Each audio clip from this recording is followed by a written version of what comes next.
Hi everybody, welcome to 113. I am recording this with my back to the back bedroom wall and my son and his cousin playing in the backyard. We have some company, so I am doing this a little bit incognito, so hence it looks like I'm either very short or I've got a very tall window, when in fact I am sitting on the floor underneath the window talking to you. At any rate, welcome to 113 for the summer semester of 2013. It's going to be a very busy 7 weeks, and I think you probably knew that coming into a summer course that you're going to be very busy. And a lot of the work of this first week especially, what I've done is we've got typically a 15-week semester, and we're cutting it into 7 weeks, which means we basically roll every 2 weeks together with one extra week kind of floating out there. So what I've done is I've actually compressed what is essentially 3 weeks worth of work into this very first week. Now that seems like a lot, but typically the first week of my course is focused on just introductions. Excuse me. So it seemed to me this was probably the logical 3 weeks to pull together, because that way you're not taking time away from some of the more complicated tasks we're doing later on, like a group exercise, like the final technical report, which is a pretty substantial document. This first week, the focus is on really principles of technical communication. And my laptop is on my lap, and that's why it seems like we just had an earthquake. I was moving my legs while I was talking. I apologize. We're focusing on the more technical aspects of the technical communication, or sorry, the foundational principles of technical communication, including audience analysis and persuasion. The first documents you're going to write will be a resume and cover letter, but those are a means of practicing audience analysis, which is essential, right? When you're applying for a job, you have to know something about the company you're applying to. And then persuasion, which is what you're doing when you write that cover letter and resume. Both documents are persuasive. The resume follows a kind of standard pattern, so some of the stuff we talk about in terms of organizing for persuasion that you'll see in that chapter, the relevant chapter, won't necessarily apply or seem to apply to the resume. They do still. The cover letter especially, though, is your chance to really make the pitch for yourself. So at any rate, that's what we're doing this first week. The resume won't be due this first week, but you'll lay the groundwork for it. And then we'll also do the preliminary reading for the course, first 3 chapters, and then discuss those in detail. I hope none of you get motion sickness, because I have a feeling there's going to be a lot of bouncing around in my little corner of this video. So at any rate, let me give you a quick overview to how the course works. Now, I'm still finishing off a few things before we officially open up tonight, early tomorrow. This is Sunday, and we open Monday. So there'll be a few things added in, but this will give you a good sense of how the course is going to work. Now, you're going to see every week I will post an initial announcement here. You're going to see when you log in the first time a video on top of this video. Always read this very carefully. This is where I'll make any changes to assignment due dates, for example. This is where I'll oftentimes summarize what's coming up or what we've just done. So read this extremely carefully. And let me say this about the entire course. If you are not doing the reading in this course, both in the course site and in the text, you will get a very bad grade. Even if you manage to pass, you'll get a bad grade. There's a very good chance you won't pass. You absolutely must read the text carefully for this class. And the reason is, I will post supplemental videos from time to time, but I'm not going to teach you the text. Okay? So your textbook is, in essence, the lecture for this course. Okay, got this? So I'm going to assume you've read that stuff. So when I tell you write a resume, and I give you the page numbers in the text on how to write a resume, I expect those to be followed in your resume. Now you can ask me questions. I'm going to show you where the help forum is in just a second. You can always ask questions about it, and I will sometimes post videos that hit highlights, but you're expected to do the reading. You cannot skate by in this class without doing the reading, or you're going to do very poorly in the class. So yes, it's a lot of reading, especially in these early weeks where we're trying to get some of the groundwork laid. It is a lot of reading. Lannan is fairly clearly written. It's designed to be read easily. The layout, the use of headings and things like that, which we'll be looking at when we write your second essay, the instructional document. Okay, so general rules. Now I'll give you a quick overview, and then I will let you get on with your lives. Here's where you should live in this course, the content area. Now you will see other links up here that will take you other places. I wouldn't go back and forth there unless I direct you there, and the reason is The content area of the course provides an outline, and you can see that here. Okay? In this outline, I can link out to everything else you're going to need for each week's work. Okay? And this is especially important. You're going to see, well, let me walk you through what's here quickly. This first week, part of your reading is going to be your syllabus. Read that very carefully. Also read through student resources and responsibilities. I assume you've read this, so I'm going to hold you accountable, for example, for the academic honesty policy.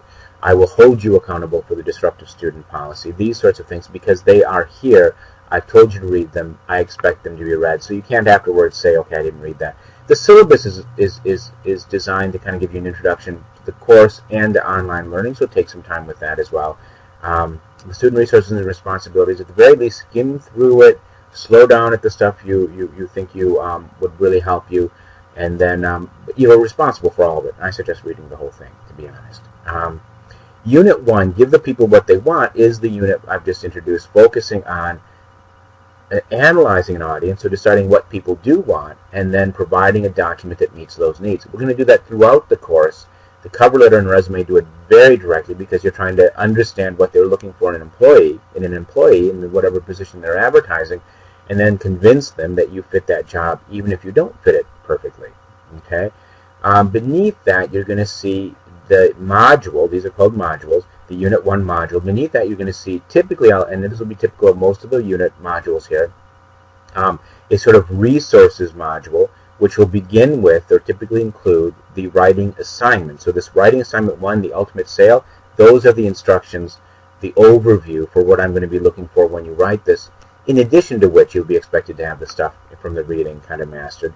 These are documents you will use to prepare for your resume, and they'll be explained in greater detail in the checklist, which I'll show you right now. It's not in there yet. That's one of the things I have to add still.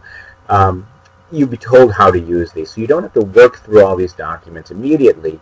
They're there and referred to in the checklists. The checklist is where you're going to see an outline of the work that you're supposed to be doing. Okay, and it's nice because one thing you can do is then actually check it off, so you're sure by the end of the week you've completed everything. So this is our week 1 checklist, and it's combining a few different tasks. First of all, it begins with what the reading is going to be, reading your syllabus, reading the first 2 chapters of the text, which are sort of a general introduction to technical writing, and then the reading that's specific to the first writing assignment. Beneath that, a series of discussions, and that's, again, I'm adding these in, so they'll be in there for you. Week 1 discussions, week 2 discussions, week 3 discussions will all be listed there as well. And then I'll also give you an idea. There'll be another heading, which will be the weekly writing you'll have to do. Okay, so this is a bird's eye view. Now, once you click on the checklist, you're going to see the content map pops up. This shows you everything we were just looking at in the regular content view. So everything you need is here. So here's your checklist. Beneath the checklist, I'll have links to the other stuff you have to do. So getting to know you, that's that first discussion board. Okay? The writing at work discussion is the second discussion you'll be doing for the week. The making the case discussion is the third one. Those are all mentioned in your checklist.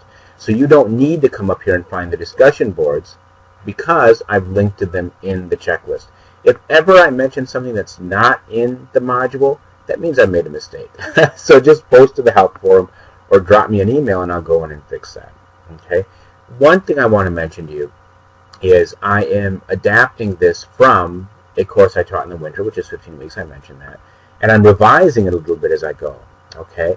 So if you ever see anything that looks funny, due dates that don't quite jive up, I mentioned something which I don't provide, just let me know. And don't get confused and don't assume you're not understanding. It could be that I made a mistake as I've adapted it. Okay, I've got a lot of material here.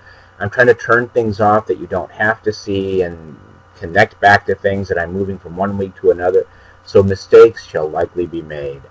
So if you see something that looks funny, this is the one place you'll want to go into the discussion forums indirectly. If you click on course click on discussions, this first board, you can see, of course, any other discussions that we're working on.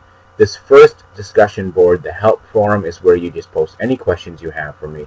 They can be, well, any questions that you think will be a benefit to everybody. General questions about if there's material that seems to be missing, if you've got a question about something in one of the chapters, one of the presentations, that sort of thing. If you have a question about a specific grade or an assignment that you are working on that you've got that you're not sure what to do with, just drop me an email. I do want to protect your privacy too, and sometimes people will post things in the help forum that don't do that. So if it's individual to you, email me. If it's anything of general interest, anything that looks funny on a checklist, funny on a discussion board, whatever, you can post to the help forum. Okay. The other thing, this is an online course, and I am not holding fixed office hours in the summer. And I may travel a little bit, but not a lot. Okay. So if you want to meet me face to face, or arrange a telephone conversation, if you're feeling stuck with something, just let me know, and I can set up a meeting place. We can go to my office in Delta. That's first choice. If for some reason, if you live here in Midland, where I live in Midland, we can meet at the Delta campus here in Midland. We can work something out. So don't feel, because the syllabus doesn't list office hours, that I don't have an office or that you can't meet face to face. It's still a whole service class in the summertime. So if you've got questions, if you've got concerns, if you really want to sit with me, then we'll work that out. Or we sometimes supplement or as an alternative that begin with a phone conversation. That a lot of times fixes a lot of things. And then if need to progress to face-to-face meeting. Okay, so that is a general overview of the class. Most important thing when it comes to succeeding to an online class, stay up with the work. Don't get behind with the work. Okay, do not miss deadlines, and you will be dropped from the class very quickly if you're not keeping up with the discussion boards. I take attendance by looking at the discussion boards. In other words, if you're logging into the class and not doing anything, you're absent. Okay, so keep up with those discussion boards. Be sure to keep up with the weekly work. Second most important thing, ask questions the minute you've got them. People who fail in online classes, they oftentimes become confused early, and then don't ask me the questions until well into the course. And by the time they get to me, and I try to help them out, they're so far behind they can't succeed anymore. Okay, so that is it. That is our overview to the course. Welcome to the course. It's going to be insanely busy, but let's try to have fun. Let's try to enjoy it. There's a lot to be learned here. This is really practical stuff.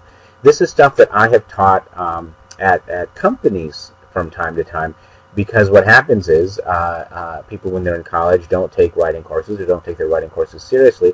They get to the workplace, and all this honestly, the same stuff I'm covering here, I have to teach to people who are already employed, because they somehow missed out on this. So you are getting a head start in these classes, these writing classes at college. So take it seriously, but let's try to have some fun. And I will let you get back to your last day of freedom before we officially begin the class. And take it easy.